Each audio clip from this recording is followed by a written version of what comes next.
Yo, c'est Finisher, j'espère que vous allez bien.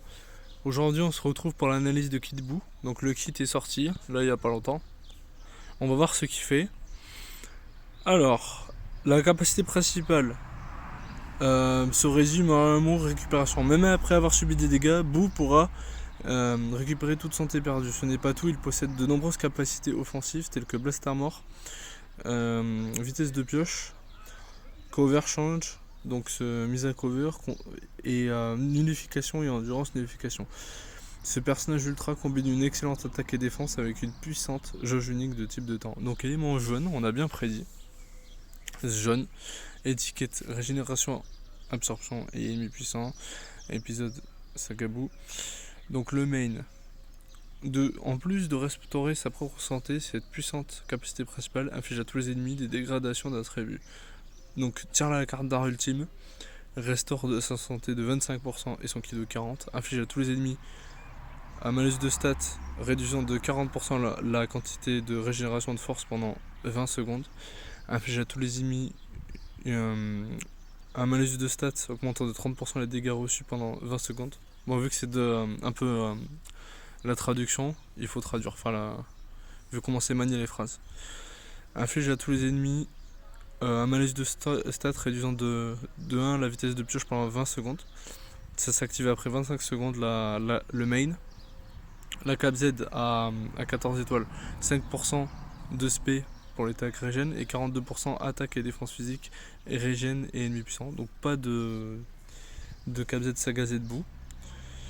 Et le personnage semble être tourné physique. Bah ça me déçoit, on va pas se mentir. Parce que moi j'ai une team blast avec le tag Z. Donc je pense pas invoquer. Ce sera des cristaux dans le vent. Vu qu'il va buffer mon attaque physique. Ah, juste le fait qu'il soit strike, je pense skip. Même s'il rentrerait bien dans ma team saga Z bout. Donc obtenez un puissant buff dans la régénération même si Boo n'est pas le chef. Donc c'est pour les régènes et s'il n'est pas en régène, en leader 30% de dégâts infligés, 30% qui est recouvri. Comme on a prédit, il a de la percée. Donc sur ses strikes et blast, ok. Donc ça c'est fort. Hein. Par exemple tu fais 4 cartes à 40% de percée. Et en 10 secondes t'as le temps de faire les 4. L'aspect, si la jauge unique est pleine, restaurer le ki et donc si ta jauge, c'est une jauge de type temps comme hit, sa jauge unique. Et si elle est pleine, tu gagnes du ki et tu regagnes ta TP quand t'envoies l'aspect. Et inflige même pas de commutation, je crois que c'est relève interdite lors de l'activation, donc tu peux prendre un kill. Inflige d'énormes dégâts d'explosion, s'applique les effets suivants à soi-même lors de l'activation, restaure le ki de 20, restaure sa propre jauge de disparition de 100%, détruit toutes les cartes ennemies en cas de coup. Inflige à tous les ennemis, pas de changement, donc relève interdite pendant 3 secondes.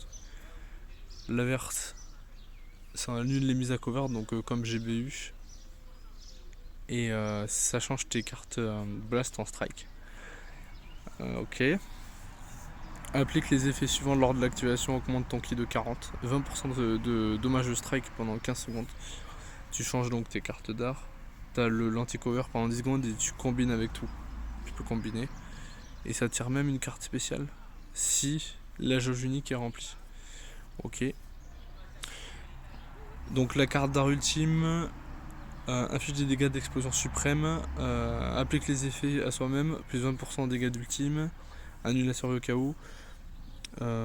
Applique les effets suivants. Les effets suivants se produisent lors d'un coup, une partie des dégâts, donc c'est une ultime AOE, et ça scelle les capacités principales des ennemis pendant 5 secondes. Le passif 1, alors 110% de dégâts, annulation impossible, réduit les dégâts reçus de 60%, donc c'est pas le plus qu'on a vu pour l'instant. Par exemple, les derniers ultras ils ont 120, je crois, pour cent. Augmente la vitesse de pioche de 1, 20% de percée. Une survie au KO de 30%, donc ça c'est très fort, ça c'est une raison pour craquer. 15% de restauration de santé pendant 60 secondes. Ok, c'est qu'au début du combat, donc. Ok. Et annule les malus de stats et les conditions anormales pendant les 60 premières secondes du combat. Ok. Pendant les 60 premières secondes du combat, le perso il régène vite.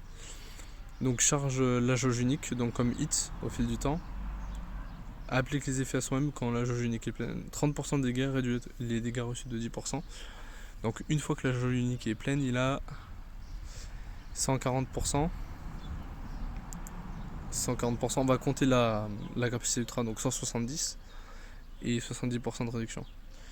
Moins 5 aux cartes d'or, augmente de 1 la vitesse de pioche, donc il a plus 2 en vitesse de pioche une fois que sa jauge unique est remplie.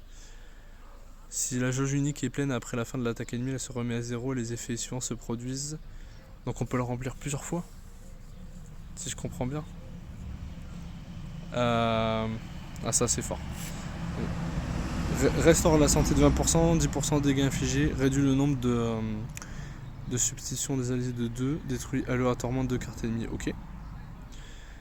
Ensuite, la passive 2, donc Cover Strike combiné avec l'ESP, tu peux combo. Applique également les effets suivants à chaque fois que ce personnage pioche une carte d'art. Restaure la santé de 2%, restaure le ki de 10. Ça applique les effets suivants à chaque fois qu'un personnage utilise une carte Strike ou Blast Art. Donc 10% SP, 10% ulti et 10% récup de ki. Donc à chaque fois qu'il joue des cartes, il va se buff. Mais pas en dégâts des arts Strike et Blast.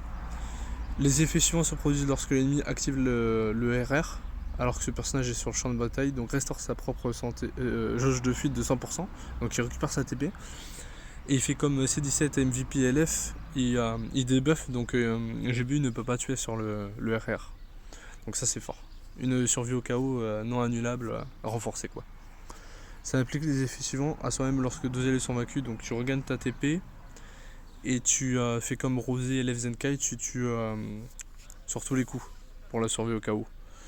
Ok, donc très fort ce personnage. Bon, un peu déçu qu'il soit strike quand même. Parce que le problème c'est que si je mets des cristaux sur lui et que après il me sortent des personnages blast qui rentrent parfait avec le tag Z, pour moi c'est pas un bon allié au tag Z, hein, ce Kid Buu. Ce Kid Buu c'est un bon allié en team ennemi puissant à Rosé et Hit. Hein. À mon avis il va être joué, les 3 derniers ultra ennemis sont ennemis puissants, ils sont faits pour être joués ensemble, ils sont aussi en full strike. C'est pour cette team là je pense. Voilà, c'était tout, passez une bonne journée.